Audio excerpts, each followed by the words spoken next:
हम पाकिस्तानी नहीं चाहते सऊदी अरेबिया के अंदर। धीरे धीरे करके हम तमाम के तमाम पाकिस्तानियों को यहाँ से चलता बनाएंगे। अपनी कंट्री में हम किसी पाकिस्तानी को बर्दाश्त नहीं करेंगे, क्योंकि स्किल्स के बगैर आ जाते हैं हमारी कंट्री के अंदर और हमारे डिफरेंट सेक्टर्स को भी तबाह करते हैं। इनका पूरा क्रिमिनल नेटवर्क भरा हुआ है, जिसके बाद वो इस फैसले पर पहुंचे कि पाकिस्तानियों को वहाँ से निकाल दिया जाएगा। इससे पहले सऊदी अरेबिया पाकिस्तानियों के लिए हज का उम्रे का कोटा भी कम कर चुका है। दुनिया की अगर बात करते हैं तो दुनिया के डिफरेंट ममालिक पाकिस्तानियों को ही बाहर निकाल रहे हैं, क्योंकि हमारे कुछ इस तरह के केसेस मिलते हैं कि दुनिया नहीं बर्दाश्त कर पाती है। जबकि अगर इंडियंस की बात करते हैं तो इंडियंस को हाथों हाथ लिया जा रहा है, इंडियन ब्रेन्स की डिमांड की जा रही है, ना सिर्फ नॉन मुस्लिम कंट्रीज में बल्कि मुस्लिम कंट्रीज के अंदर भी। बढ़ते हैं अवाम की जानिब, उन्हें इस खबर के बारे में बताते हैं। सऊदी अरेबिया जहाँ पर हमारे बहुत मुकद्दस मुकामात है, वही आज पाकिस्तानी मुसलमानों को बाहर निकाल रही है। क्या वजह लगती है अवाम को इसकी, जानते हैं, लोगों से मिलते हैं वीडियो के एंड पे। हाँ, ये पाकिस्तानी जाके ना मसलन कहता है कि जो काम गलत करते हैं ना, बेईमानियाँ करते हैं, मतलब और चीज़ें करते हैं। अगर नौकरी को उनको दे दिए तो लुक छुप के टूरिस्ट पे वीज़े पे जाते हैं, तो लुक छुप पे काम करते हैं। आज़ाद वीज़े पे जाएं, काम करें, अपनी सैलरी ले घर हैं, ईमानदारी से काम लें। ये गलत काम करते हैं, तो इसलिए उनको एक टाइम था 71 में सऊदीया बुला रहा था पाकिस्तानियों को, आओ काम करो। 71 में बुला रहा था, आ रहे थे। इंडिया जा रहा था, मलेशिया भी बुला रहा था। इन्होंने पाकिस्तान में भेजा नहीं, इंडिया ने भेज दिया मलेशिया में भी, तो सऊदीया भेज दिया। अब इंडिया देखने कितनी लैब कर रहे हैं सऊदीया इंडिया को। क्या कर रहा है? इंडिया को लेके जा रहे हैं, इंडिया को आदमी को नहीं नकार रहे हैं, बांग्लादेश को नकार रहे हैं, बांग्लादेश को नकार रहे हैं, इंडिया को नहीं नकार रहे हैं। वो कहते हैं हमें इंडियंस ही चाहिए। हाँ, वो कह रहे हैं हमें इंडियन चाहिए, पैसे कम लेते हैं, काम सही करते हैं ईमानदारी से। ईमानदारी से है, गैर मुस्लिम है लेकिन काम ईमानदारी से कर। ये मुसलमान होके तो गैर मुस्लिम वाला काम कर रहे हैं। गैर मुस्लिम वाला क्या काम करे? मुस्लिम की बेईमानी कर रहे हैं उनसे। अच्छा, गैर मुस्लिम तो ईमानदार हो ही नहीं सकता ना हमारी नजर में। हमारी नज़र में नहीं हो सकता। क्यों? गैर मुस्लिम है तो इंसान ही है ना। गैर मुस्लिम है तो क्या हुआ? गैर मुस्लिम ना शामिल करना जरूरी था, इंडियन बोल दे। हाँ, इंडियन बोल, इंडियन सही है। हाँ, इंडियन जो देखो ना, इंडियन काम कर रहा है तो सही करो, सारे इंडिया को बुला रहे हैं। क्या हरकतें हमारी जो मुस्लिम कंट्री से हमें धक्के मार के बाहर निकाल रही हैं? तो ये है कि हम काम करते हैं, इधर से आपसे पैसे लिए, दूसरे जॉब पे चले गए, आपको पैसे बुझे वहीं के वहीं रह गए। इसलिए वो आप देखते हैं कि ये पाकिस्तानी काम कहते हैं कि यहाँ सड़कों पर दरिया बिछा के भीख मांगते हैं। मांग रहे हैं। हाँ, कहा अभी पिछले दिनों में लड़के गए हैं, वो तो रो रहा है कि भाई मुझे बुला लो वापस। अच्छा। मुझे जॉब नहीं मिल रही, मुझे वापस बुला लो। वो मैं कहा भाई 2 साल का तुमने वीज़ा लिया किसी एजेंट से, तो उसके रब्ता करो उस एजेंट से कि मुझे पैसे तो करना। वो भाग गया एजेंट। ये बात करते हैं ना, अच्छा। बंदे बुला के भाग जाते हैं, वो बंदे वहाँ धक्के खाते हैं। एक इंडियन में और एक पाकिस्तानी में क्या फर्क है? कोई फ़र्क नहीं है, तो इंसान ही है ना, है तो इंसान है, अल्लाह के बनाए हुए हैं ना। मसलन में मज़हब का ही फ़र्क है।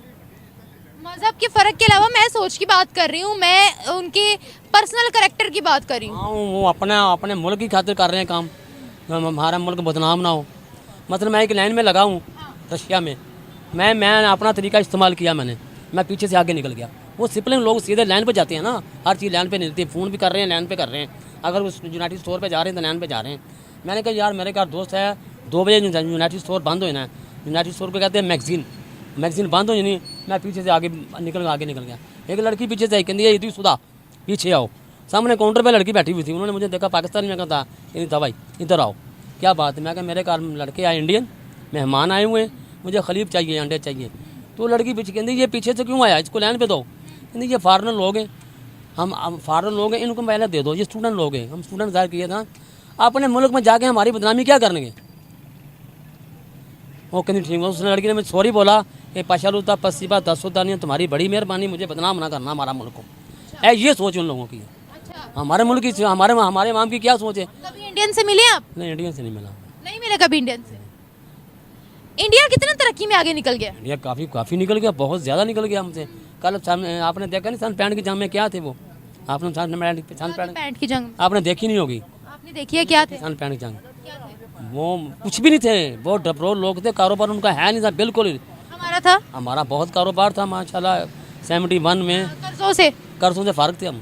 कर्जों से फारिग नहीं थे, तब भी कर्जा था हमारे सर पे। थोड़ा सा, इतना कर्जा नहीं ना था, बस हम 300 रुपया कमाते थे ना, तो सारे घर वाला चक्कर चलता था। अब हम 3000 रुपया कमाते हैं तो चक्कर नहीं चलता। ये बात हम हमेशा 65 को, 71 को, 47 को, 48 को क्यों दोहराते हैं? हमारे पास कोई अपनी डेवलपमेंट के बारे में बताने के बारे में एक लाइन क्यों नहीं होती? हाँ, ये बात है कि एक लाइन नहीं होती। मेरा कहने का मतलब उस वक्त लोगों में जज्बा था ईमान था जज्बा? अमान था, जंग का जज्बा था, लड़ने का कि किसी गैर मुल्क से जंग हो रही तो हम लड़ेंगे, इंशाल्लाह मरेंगे जाएंगे, अपना मुल्क बचाएंगे, अपना मुल्क बचाएंगे, तरक्की में लाएंगे अपने मुल्क। मुझे बताएं, मईशत में या तरक्की में कोई एक कारनामा बता दें। मैशियत में, हाँ, या तरक्की में कोई एक कारनामा बता दें। तरक्की में सब तजारत हो रही थी उस वक्त, हम कोई रोक टोक नहीं था, बहुत तजारत हो रही थी, कारोबार हो रहा था इंडिया में भी और सऊदीया में भी, दुबई में भी कारोबार, वो लोग आ जा रहे। इंडिया ने एक दफा कहा था कि हमें कोई जरूरत नहीं पड़नी है इनके खिलाफ कोई भी साजिश करने की या इन पर कोई भी एक्शन लेने की, ये खुद ही लड़ लड़ के मर जाएंगे। इंडिया ने कहा था, हाँ कहा था, और सच्ची कहा था। सच ही कहा था, हम हमको नहीं लगता सच कहा था। सच कहा था, हम खुद ही लड़ रहे मर गए हम, वही वो हाल हो गया ना, देखना ना। हाँ, तो वो आज कितना आगे निकल के हर मुस्लिम कंट्री उनको बुलाती है अपनी कंट्री। सदर क्लिंटन हुआ था 71 में, उसने बोला था सदर क्लिंटन ने, मैं पाकिस्तान का ऐसे हाल कर दूंगा, एक रोटी पकाएगा ना तो बेटा कहेगा मुझे दे, माँ कहेगी मुझे दे, बाप कहेगा मुझे दे। तो इंदिरा गांधी ने क्या बोला था, उन्होंने बोला कि मैं इतनी फिल्म कर दूंगी कि इनके खैमियों में फौजी फिल्म देख के फिर मैं हमला करूँगी, वही हाल हो गया। हमने खुद बांग्लादेश के साथ क्या किया था ये बताएं। अब बांग्लादेश के साथ बांग्लादेश तो हमारा हिस्सा था ना, बांग्लादेशी बच्चे तो नहीं थे। जब शेख मुजीबुर रहमान की सीट्स ज्यादा थी उनके साथ हमने ज्यादती कर दी। अभी हम इल्जाम देते हैं भारत को, गलतियां हमने खुद की। शेख मुजीब ने कहा, शेख उधर मुजीब था। हाँ हाँ, शेख मुजीबुर रहमान, भुट्टो की सीट्स कम थी, मुजीबुर रहमान की ज्यादा थी। मेरे भाई 2 कैद थे इंडिया में, आपके? हाँ कतर की जंग में। अच्छा, इन्होंने मुआदा ये किया था पहले कि कैदियों को पकड़ लेंगे, हैं पिछले सामान बंद करेंगे, असला वगैरह पीछे नहीं भेजेंगे। कैदियों को इंडिया ने पकड़ लिया, फिर उन्होंने पहले मुआदा मुजीबुर रहमान सारों ने ये मुआदा कर दिया था कि इनको कैदी तब छोड़ेंगे जब बांग्लादेश लखा लेंगे। अच्छा, फिर वही बांग्लादेश लखा लिया, तो फिर हमारा भाई आया, बांग्लादेश उनको दे दिया, तो फिर वो कैदी छोड़ दिया, बांग्लादेश किनको दे दिया? वो इंडिया को, इंडिया के पास बांग्लादेश नहीं है। बांग्लादेश को। उन्होंने अगर पाकिस्तान को हथियाना होता तो बांग्लादेश आज इंडिया का पार्ट होता। मैं कहना मुजीबुर रहमान ने ये कहा था कि हमारा बांग्लादेश हमें मिल जाएगा तो भाई इनको कैदी पकड़ लोगे, ये मुआदा कर लेना तो कैदी छोड़ देंगे।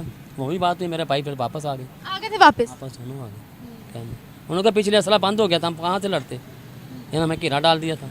हमें घेरा डाल दिया? हमने मेरे भाइयों को फौज को घेरा डाल दिया था ना इंडिया वालों ने, ये बात है। आपके भाई फौजी थे? हाँ जी जी, फौज में थे। 71 की बात कर रहे हैं आप? 70 की बात है।